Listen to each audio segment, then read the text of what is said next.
Assalamu alaikum. Hello guys, in this video tutorial we will learn how we can define the different sections in our detailed model. I'll select the section properties, and in the section properties I'll further select the frame sections, and in the frame sections I will go and add a new property.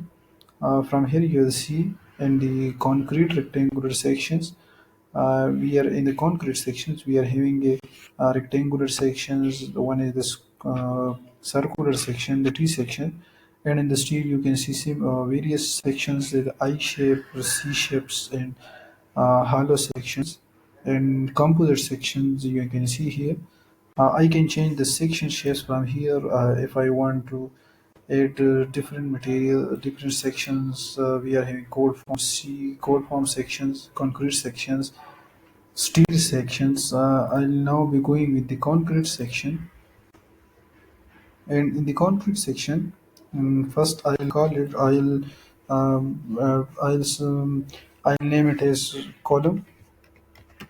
Its size will be 12 cross 12, and in the material I'll select the material type. I'll select the 4000 psi. Here you'll select the concrete, not the steel. Here you'll select the concrete, and in the section I'll select a concrete rectangular, and I'll change it depth to 12 inches and width up to 12 inches. For width and depth, we will be going to property modifiers. We will discuss the property modifiers in the later tutorials.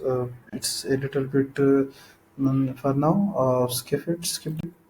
And in the reinforcement, we will select the column, and in the longitudinal bars, we will select our grade 60 material, which we have defined. In the confinement bars, we will select the grade 60. And one thing, reinforcement we configuration will be rectangular, confinement bars will be ties, and there are two things: reinforcement to be checked and reinforcement to be designed.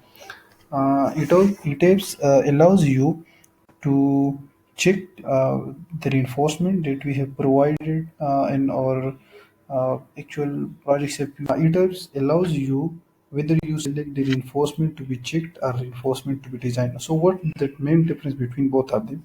If we want to check whether our design of columns is, if we want for the let's suppose in our projects, if we want future extension of another story on our building, then we will need the reinforcement to be checked that we have provided in our bottom stories, whether they are suitable for the extension, whether the building is suitable for the further extension or not. Then in that case we will be going with the reinforcement to be checked.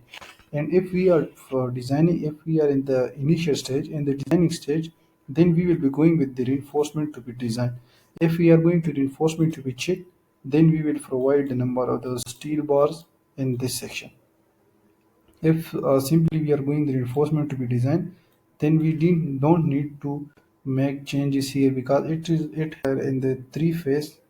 In this phase, how many longitudinal bars are you providing? Suppose I am providing 4, 5, and in this direction I am providing 3. Okay, let's check it here. And then you see 5 number of bars in this direction and 3 number of bars in this direction. So for now, we are going to design reinforcement to be designed, and click on OK and OK. After defining our column section, we will define our beam. In our beam section, we will name it as beam on 12 cross on 15.